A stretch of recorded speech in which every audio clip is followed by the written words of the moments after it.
या घटकामध्ये आपल्याला या घटकामध्ये रोमन संख्या चिन्ह, समसंख्या, विषम संख्या, मूळ संख्या, संयुक्त संख्या, पाढे, वर्ग संख्या, घन संख्या याच्यावर उदाहरणं येतात. मग रोमन संख्या चिन्ह आपण याच्या अगोदर पण पाहिलेले. चला याच्यातलं पहिलं उदाहरण बघा 1.2 मधलं. LI double x XCV XLI XIV CIV XV double I LVI आणि IX अशा प्रकारचे रोमन संख्या चिन्ह दिलेले आहेत. आणि याच्यावर काय सूचना दिलेली बघा. वरील संख्या मालेतील संख्या चढत्या क्रमाने मांडल्यास मधली संख्या कोणती येईल. याची सूचना अशी आहे की ह्या संख्या आपल्याला चढत्या क्रमाने मांडायची. चढत्या क्रमाने म्हणजे कशा, अगोदर लहान मग मोठी अशा प्रमाणे मांडत राहायचे. तर मध्यभागी कोणती संख्या येईल ते आपल्याला विचारले. मग आपण काय करू माहिती का, याला रोमन संख्या चिन्हामध्ये आलेली संख्या आपण अगोदर अंक सांगा. आता एल म्हणजे काय रे, एल म्हणजे एल म्हणजे ल नाही ते एल म्हणजे 50. मग आपण एल म्हणजे काय बघा, 50 म्हणजे 50. 50 ला एल म्हणतात किंवा 50 ला एल म्हणतात. मग हे 50 झाले. 50 आणि पुढचा किती, हा 1 म्हणजे किती झाली ही संख्या 51. आता ही सांगा मला, x म्हणजे काय, हा x म्हणजे 10 आणि 10 आणि 10 किती झाले 20. आता ही संख्या पहा याच्यामध्ये कसं दिलेलं आहे, मध्ये बघा c दिलंय. c म्हणजे 100. 100च्या अगोदर x आहे म्हणजे 100 वजा x वजा x म्हणजे 10. ही झाले c म्हणजे 100, त्याच्या अगोदर x आहे म्हणजे त्याला 10 कमी, अगोदर असल्यानंतर कमी असते म्हणजे 100 मधून हे 10 कमी करायचे म्हणजे किती झाले 90 झाले. आणि पुढचे मिसळायचे असतात बघा. रोमन संख्या चिन्हामध्ये अगोदरचे वजा करायचे आणि पुढचे मिसळायचे. मग आता ही c म्हणजे 100 मधून हे वजा करायचे. x म्हणजे किती 10 वजा करायचे म्हणजे किती झाले 90 आणि हे पुढचे 5 मिसळायचे त्याच्यात 95. किती आले हेच उत्तर. मग त्याचं उत्तर येणार 95. म्हणजे ही संख्या किती झाली आपली 95. आता ही संख्या बघू आपण. मध्ये कोणतं अक्षर आहे एल. एल म्हणजे किती 50. 50 च्या अगोदर 10 आहे म्हणजे 50 मधून 10 काढून टाकायचं. अगोदर 10 म्हणल्यानंतर काय करायचं 10 काढून टाकायचे. 50 मधून 10 गेले उरले किती 40. 50 मधून 10 गेले उरले 40 आणि त्याच्यात पुढचा 1 मिसळायचा म्हणजे किती झाली संख्या 41 म्हणजे 41. आता ही संख्या, आता इथं मध्यभागी काय नाही एकच आहे त्याच्यामुळं अगोदर किती येते 10 आणि पुढचे किती झाले 4. 10 आणि 4 किती झाले 14. आता c म्हणजे 100 असते. c म्हणजे 100 आणि त्याच्या पुढे 4 आहेत बघा. हे 4 100च्या पुढे 4 म्हणजे किती झाले 104. 100 पुढे असले की त्याच्यामध्ये 4 मिसळायचे म्हणजे किती झाले 104. समजतंय ना, समजतंय का. c म्हणजे 100, c म्हणजे सेंचुरी, इंग्लिश मध्ये शब्द आहे सेंचुरी म्हणून त्याला काय दिलेले c दिलेले आणि त्याच्या पुढे 4 आहे. आपण मगाशी शिकले 4 कसे लिहायचे, अगोदर पण सांगितलेले मी तुम्हाला. तर 104 झाले.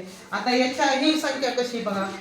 हे पहिल्यांदा हे x म्हणजे किती 10, x म्हणजे 10 आणि पुढचे किती तर ते म्हणजे 7. 10 आणि 7 17. किती आले हे 17. आता याच्यात मध्ये एल आले. एल म्हणलं की लक्षात ठेवायचं एल म्हणलं की 50. पण 50 च्या अगोदर 10 आहे म्हणजे अगोदर म्हणले की कमी असते म्हणजे 10 मधून हे 50 मधून हे काय करायचे x म्हणजे 10 काढून टाकायचे म्हणजे किती झाले 50 मधून 10 काढल्यावर 40. हे अगोदर असले की वजा करायचे. मध्ये काय बघायचं, मध्ये आहे 50 त्याच्या अगोदर 10 आहे. अगोदर 10 म्हणजे 10 वजा 10. 50 मधून 10 वजा केले उरले 40 आणि पुढचे अधिक 6 म्हणजे किती झाली संख्या 46. समजलं, समजतंय ना. हे मधले एल म्हणजे 50 त्याच्या अलीकडे x आहे म्हणजे वजा 10 आणि पुढचे 6 मिसळायचे म्हणजे किती झाले 46. आणि आता ही किती सोपी आहे कोण सांगते 9. हे 10 आहे आणि 10 ला 1 कमी म्हणजे 9. आता आपल्याला ह्या सगळ्या संख्या माहित झाल्या. आपल्याला आता चढत्या क्रमाने लावायच्या. चढत्या क्रमाने म्हणजे अगोदर लहान पुन्हा मोठी पुन्हा मोठी मग आता एक लक्षात घ्या, टोटल संख्या किती ती बघू आपण. चला टोटल संख्या किती बघा.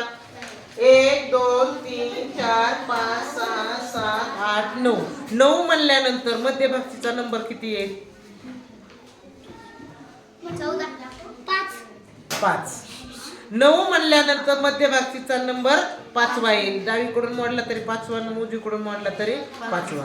मी शिकवलं होतं तुम्हाला मध्यभागची संख्या काढत असताना. मध्यभागची काढत असताना 2 पद्धतीने सांगितलं. जर 9 संख्येचं मध्यभाग काढायचं म्हणलं तर 1 मिसळायचं, 10 करायचं आणि त्याचे अर्धे करायचे म्हणजे 5. आणि दुसरी पद्धत सांगितली, 9 संख्या सांगितल्यात म्हणलं त्यातली 1 मध्यभागी ठेवून घ्यायची. राहिल्या किती? 8. मग इकडं 4 इकडं 4 म्हणजे मधली किती झाली? 5वी. समजलं. आता याच्यामध्ये आपल्याला चढता क्रम लावायचा आहे. म्हणलं सगळ्यात लहान संख्या कोणती? नाही. मग त्याचा 1 नंबर आला. आपण याला 1 नंबर देऊ. त्याच्यापेक्षा जरा मोठी 14. 2 नंबरला. हा आता त्याच्यापेक्षा थोडीशी मोठी 3 नंबरला. पुढं 20. 4 नंबर. हा 5 नंबरला 41. म्हणजे आपल्याला आता पुढची काढायची गरजच नाही. आपल्याला मधले भागचे लक्षात आलं तुम्हाला. मध्य भागची संख्या कितव्या नंबरची असली पाहिजे? 5व्या. मग आपल्याला कळली 5व्या नंबरची. कारण 9 संख्या असल्यानंतर मधली संख्या किती नंबरची असते? 5 नंबरची. मग 5 नंबरची संख्या कोणती येईल? 41. म्हणजे या संख्येमधली मध्यभागी येणारी संख्या आहे 41. कळलं का? पण 41 ला आपण रोमन मध्ये कसं लिहिलेलं आहे? रोमन मध्ये X L I. म्हणजे ही झाली मध्यभागी येणारी संख्या.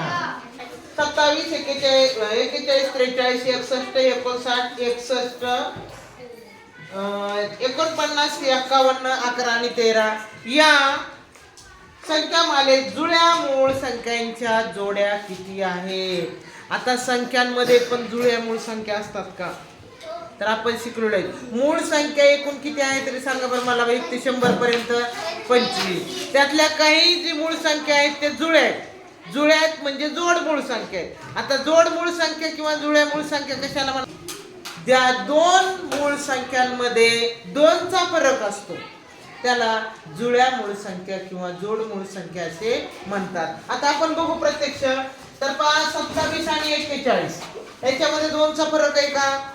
नाही. 27 मध्ये 14 मिसळल्यानंतर 41 येते. 2चा फरक पाहिजे. 41 43 याच्यात आहे का जोड 2चा फरक? 41 43 41 मध्ये 42 43 कितीचा फरक आला? 2चा. म्हणजे ह्या जोड मूळ संख्या आहे. जोड मूळ संख्या म्हणजे त्यांच्यातला फरक 2चा आला पाहिजे. पुन्हा 43 61 आहेत का? नाही. खूप अंतर आहे.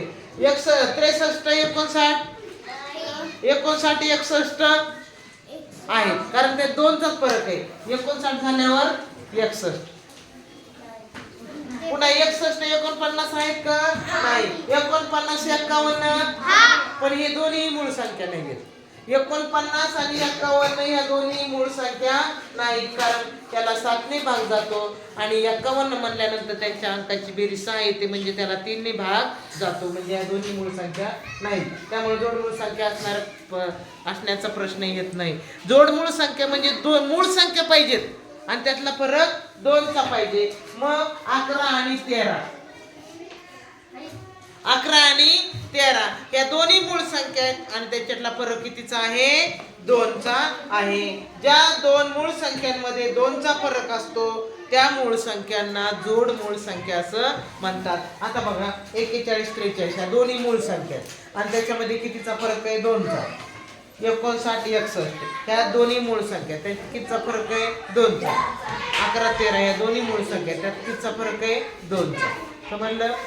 किती संख्यांमधील अंकांची बेरीज त्रिकोणी संख्या आहे? मग काय करू आपण? अंकांची बेरीज करू. इथल्या इथेच सांगा बरं. ह्याची बेरीज 10. ह्याची बेरीज 7. हा ह्याची बेरीज 14 म्हणजे 14. ह्याची बेरीज 15. हा ह्याची बेरीज ह्याची बेरीज या दोन अंकांची बेरीज ह्याची 1 आणि ह्याची आता आपल्याला काय विचारले, वरील पैकी किती संख्यांमधील अंकांची बेरीज. आता ही पहिली सूचना झाली अंकांची बेरीज, आपण अंकांची बेरीज करून घेतली. आता किती अंकांची बेरीज त्रिकोणी संख्या आहे, किती संख्यांची बेरीज त्रिकोणी संख्या आहे. बघा आता याची 10 ही त्रिकोणी संख्या आहे का, आहे. मग अशी आपण पाहिलं कोणकोणत्या त्रिकोणी संख्या आहे सांगा बरं मला. त्रिकोणी संख्या 1 3 6 10. बघा त्रिकोणी संख्या काढत असताना पुढचा अंक मोजायचा. 15 मध्ये 6 मिसळा म्हणजे किती झाले 21. 21 मध्ये 7 मिसळा म्हणजे किती झाले 28. बघा हा आता इथून पुढची जास्त काढायची गरज नाही, कारण सगळ्यांची बेरीज बघा 20 पर्यंतच आहे. सगळ्यांची बेरीज 20 पर्यंत आहे. मग 10 ही त्रिकोणी संख्या आहे का, आहे. मग ही एक झालं. बर पुढं 7 त्रिकोणी संख्या आहे का, नाही. 14 त्रिकोणी संख्या आहे का, 15 आहे. बर 6 आहे का त्रिकोणी संख्या, आहे. हा ह्याला पण गुण करू आपण.